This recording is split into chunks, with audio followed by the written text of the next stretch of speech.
सम्पूर्णमा नमस्ते नमस्कार हजुर। हाम्रै ईश्वरपुर नगरपालिका वार्ड नम्बर 6 10 बिघामा रहेको श्री साउरी देवी मन्दिरमा हुन गइरहेका 24 घन्टे सकीर्तन एकाको लागि पूर्ण रूपमा धुमधामको साथ तयारी भइरहेको छ। भोलि 24 गतेबाट हुन गइरहेको सकीर्तन एकामा कलश यात्रादेखि पूजाको तयारी लगभग भइसकेको छ।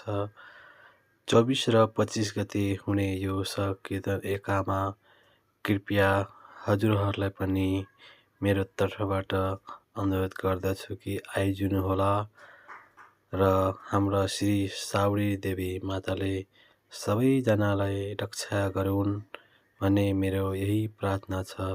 जय श्री साउरी देवी माता की जय।